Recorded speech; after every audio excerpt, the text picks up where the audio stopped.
We founded Burn Allen back in 1995 to raise money for economic development, community development, workforce development around the country. In 1999, we turned that unique approach to Habitat for Humanity.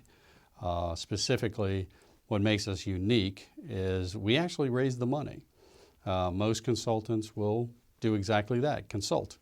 They'll come in, they'll talk to your board, they'll take your materials and then repackage them and then send the board members out or the staff out to raise the money. Basically, we're going to come in and we're going to look at the affiliate. We're going to take the information, but we're going to test a strategic plan. So we work with the affiliate, we build a 4-year plan, we go out to the community, to the potential donors, as well as the political officials and the church leaders, and then test the plan. We bring back information about what makes the affiliate work and what things don't work for the community, and more importantly, where the money is. We started working with Habitat, with Cobb County Habitat, by accident. A friend of mine cornered me at church, said, "You raise money for economic development, why can't you raise money for Habitat?" I tried to get out of the conversation. It was a blessing that I didn't. God was obviously had something else in store. We started working with Habitat in 1999. Since then, we've worked on well over 3 dozen different Habitat projects, raised tens of millions of dollars for affiliates. When you put our costs and expenses, so fees and expenses, against the amount of money that we've raised, works out to be about 8.68%. So you're talking about 91 cents on the dollar has gone back to the affiliates. First of all, we love Habitat. I think it's a God-given business model. It is wonderful. The problem is most Habitats will acknowledge that their community does not understand Habitat. Yet they go out and raise money, and when they hear, "No, we won't give you money," they assume they've actually asked they've asked people for money, when in fact those people don't understand Habitat. So when they said no, it wasn't really no. So the first thing we're going to do is figure out what the community, I call it the community filter, what the community filter is. What do they understand about Habitat? Once you understand that, then you can educate potential donors as to what Habitat truly is. Then when you get a yes or a no, you know that they're actually buying into and putting money toward your mission as it truly stands. I've been given the opportunity to teach at the various state support organizations for Habitat, a number of different SSO conferences. I'll teach fundraising and a lot of the impact on community, what we learn in the feasibility. So trying to give back, in a sense, to our Habitat clients through education. As Burn Allen, we've worked with a number of affiliates, small affiliates from the most rural part of Alabama to, I'll say, suburban, outside of Atlanta is a perfect example. We've also worked with affiliates in big cities like Cincinnati. So we've done Habitat in all different environments. The first thing I'll say is the donor population, whether it's a city with a lot of corporations in Cincinnati or a rural area, donors don't get Habitat. So that's the first thing. We're going to deal with the donor base that we're dealt. In some communities, it may be the churches. That's the greatest source of dollars for a Habitat. And others, it's corporations, and others, it's community foundations. So we're going to take the database or the donor base as we find it and work from there. But the key really is first understanding what the community or the potential donors think about you, understand about you, educating them as to how you, and then the third thing is fitting into the community. What needs are you accomplishing? What are you trying to, how are you going to help the community? And the donors will react to that. It may be that there's a blighted area of town. And if you commit to going into that blighted area, the community will respond and give you the money to do so. It may be that there's a huge amount of workforce in the $20,000 to $40,000 range. And the housing, for a number of different reasons, is just overpriced. So housing is expensive, rental is expensive, and here you have this huge amount of potential employees who could be your families. The community is going to respond to that. Basically, what we're trying to do is, as I always say, put the Habitat affiliate in sync with its own community. And that's, once the education's out there, this may sound bad, but if someone fully understands Habitat and says, I don't want to give you money, I'm happy. You know, bottom line is I would rather have an educated donor say no, because odds are once they do learn what it is, more of them say yes. When we start a campaign for a Habitat affiliate, we take ownership of that campaign, which means not only are we going to call on businesses, churches, foundations, we're also going to talk to the government agencies to make sure that they understand Habitat and they're friendly. Whether it's, will you waive building permit fees? You know, will you cooperate? Will you make planning and zoning more of a friend than a hindrance? So we do all that. But we also take on the marketing.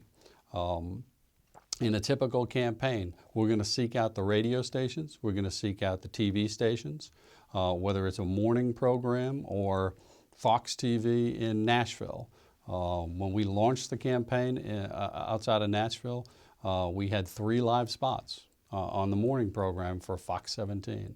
Those are the kind of things, because it's in our best interest to get the word out about the campaign. That opens more doors, it raises more money. So it's, in a sense, it's outsourcing. In every campaign that we run an economic impact statement. What that does is show the community, the political leaders, even the donors, how bank deposits will increase if Habitat's supported and builds the number of houses that we're predicting over the next 4 years. It'll show the number of property taxes that the community will increase property taxes, increased utility payments, increased insurance policies because every house has to be insured. All those things, in addition to the increased disposable income per family as they go from high rent down to low mortgage payment. We can measure all that and show the community this is something you want to get behind. And the economic impact statement tells them exactly that Habitat's going to add value to the community. It also justifies their investment in a Habitat because it's an investment in the community. A lot of affiliates take the age-old advice about board development. Let's find someone with money and let's go cajole them and take them out to lunch 12 times and convince them that they should serve on our Habitat board. The concept is once they're on the board, then they'll bring some money. We do it opposite. We run a campaign. We sign up major donors. Those donors are now bought into not only Habitat, and they're donating the money, but they're bought into the vision. Where's this affiliate going to go over the next 4 years? What are they trying to accomplish? Here's my money. I like what you're doing. Go do it.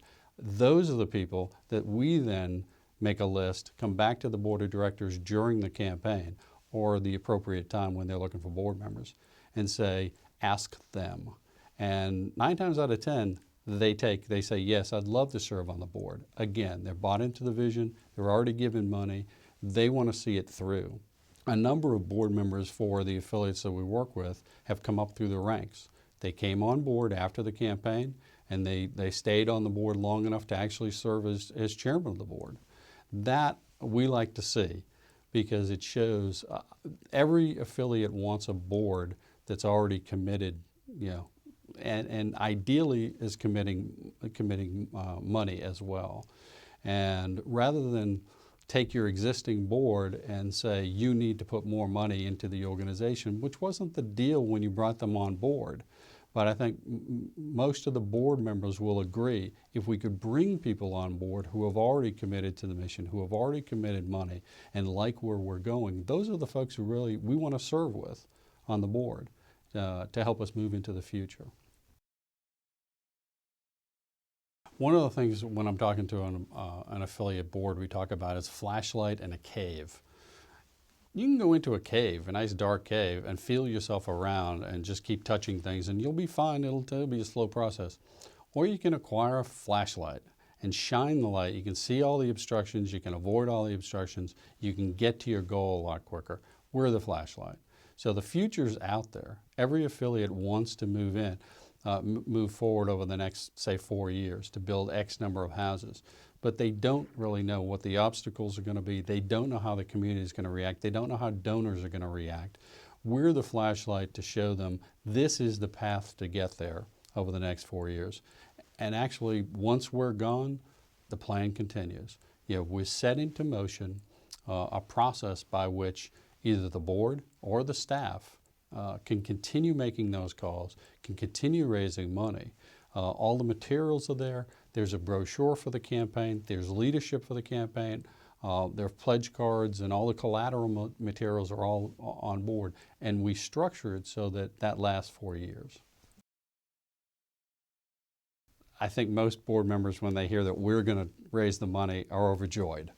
Because the top 3 things people fear most: public speaking, death, and asking for money.